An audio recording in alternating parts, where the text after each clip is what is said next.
throughout the United States, but more commonly in Michigan and Wisconsin. There is a beast that is described as being a half man, half wolf. It is possibly one of the most famous creatures to be featured in Hollywood films, such as The American Werewolf in London, Silver Bullet, written by Stephen King, and a Canadian production filmed in the area that I live in here in Canada, Ginger Snap. This is the legend of the American Werewolf.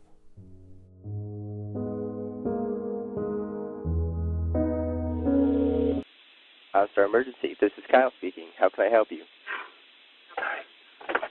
Hello? Something just ran in front of us on the road. We're in the ditch. We rolled over. How many people are in the car, and is anyone injured? There's two of us. I don't think we have any injuries. Is the car on its top or wheels or what? No, it's kind of sitting on its side. Hold one moment, please, while I contact emergency services. Okay.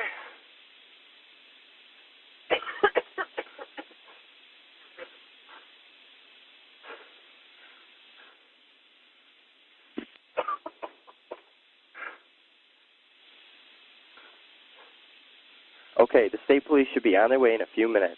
Is everyone still okay? Yeah, I think we're okay. What ran in front of you? A deer? I don't know what the hell it was, but it was big. It looked like a great big dog. Standing up. Was it a bear, maybe? Maybe oh my God. Oh my God! Sir? The Michigan Dogman is a cryptozoological creature first reported in 1887 in Wexford County, Michigan. Sightings have been reported in several locations throughout Michigan, primarily in the northwestern quadrant of the Lower Peninsula. In 1987, the legend of the Michigan Dogman gained popularity when a disc jockey at WTCM FM recorded a song about the creature and its reported sightings. In 1987, disc jockey Steve Cook at WTCM in Traverse City recorded a song titled The Legend, which he initially played as an April Fool's Day joke. He based the songs on actual reports of the creature. Cook recorded the song with a keyboard backing and credited it to Bob Farley. After he played the song, Cook received calls from listeners who had said that they encountered a similar creature. In the next weeks after Cook first played the song, it was the most requested song on the station. He also sold cassettes of the songs for $4 and donated proceeds from the single to an animal shelter over the years. Cook has received more than 100 reports of the creature's existence in March of 2010. The creature was featured on an episode of Monster Quest. Cook later added verses to the song in 1997 after hearing a report of an animal break-in by an unknown canine at a cabin in Luther, Michigan. He recorded it again in 2007 with a mandolin backling.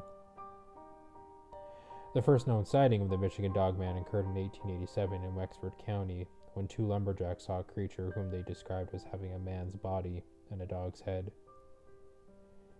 In 1938 in Paris, Michigan, Robert Fortney was attacked by 5 wild dogs and said that one of the 5 walked on 2 legs. Reports of similar creatures also came from Allegan County in the 1950s and in Manistee and Cross Village in 1967. There's also said to be sightings of a similar creature sighted in Elkhorn, Wisconsin, known as the Beast of Bray Road. The following film is a 3.5-minute long film dubbed the Gable Film. It appears to have been shot in the mid-1970s due to the clothing and the hairstyles by the people in the film. Early scenes are typical home movie fare: a child riding snowmobiles, a German shepherd, a person chopping wood, etc.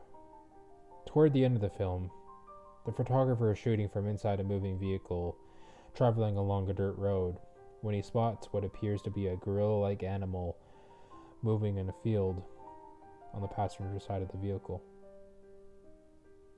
The photographer exits the vehicle and seems to pursue the creature for several seconds.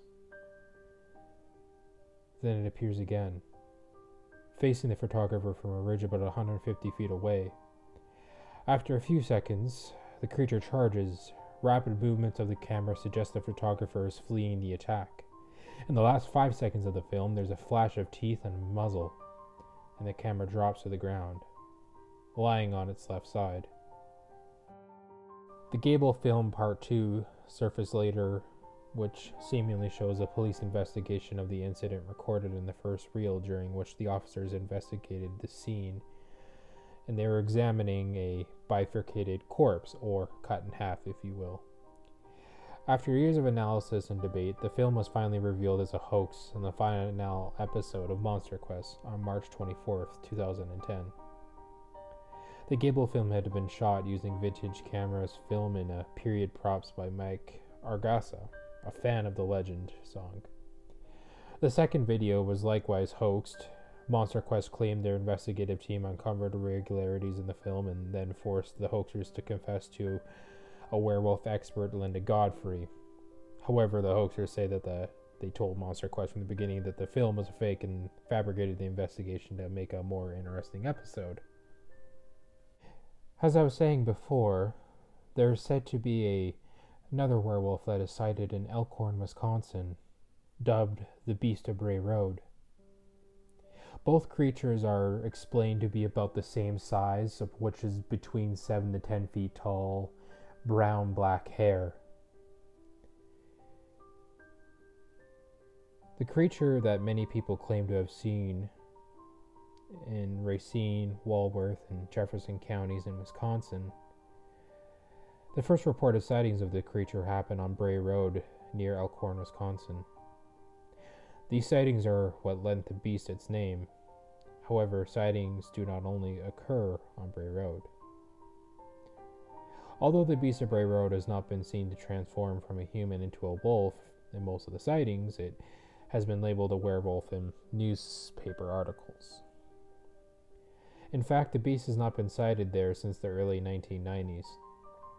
What the Beast of Bray Road, also known as Man-Wolf, is unclear. Some people believe it is a werewolf, others think it's a Bigfoot, and of course, there are people who believe that it is some heretofore unknown species. There's really no way, unless a specimen is found. There's also the possibility that the Beast of Bray Road is in fact some creature that we are all well aware of that simply scared some people enough that they believed it was something bigger and scarier than what it really is. Common theories as to what known animal the beast could be included is usually wolves or bears. The creature is described as around 7 feet tall with grayish-brown fur, and its face is said to resemble that of a wolf, and its ears are pointed.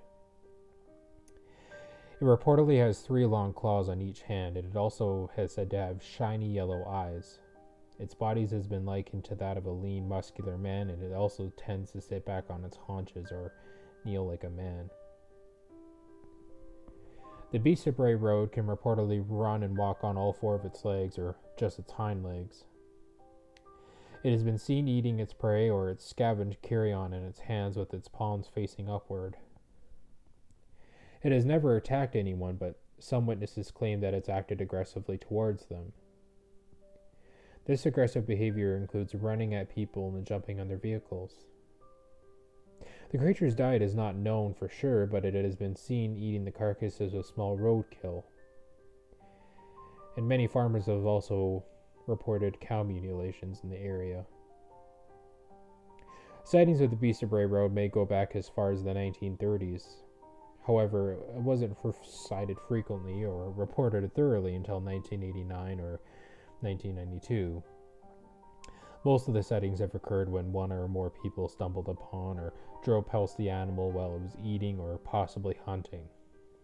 As I said in the beginning, sightings have kind of tapered off in the mid-90s and has been a subject of many TV shows such as Haunted Highways, Paranormal State, and Monster Quest. If you'd like to check out these episodes, it is available on Amazon Prime.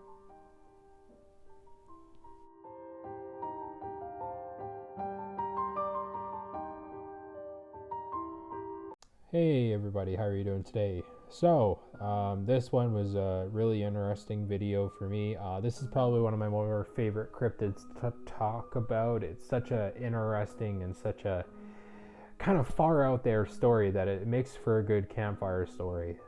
It's one of my favorite stories to tell all my friends.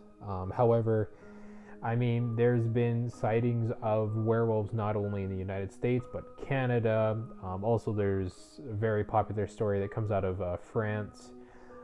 It's even seen in the moors of England.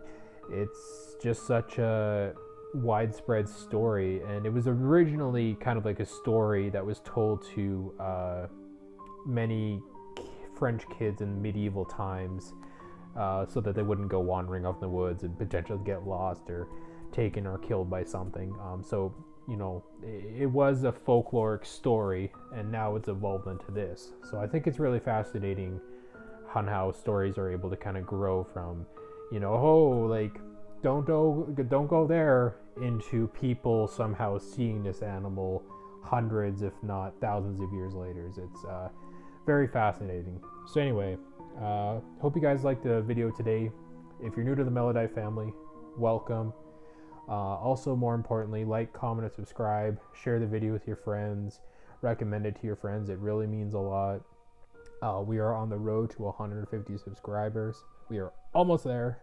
I can just feel it. I can smell it. But yeah, anyway, ladies and gentlemen, I want you to do something very important for me today, as the werewolf might be outside your house right now if you're listening to this at night.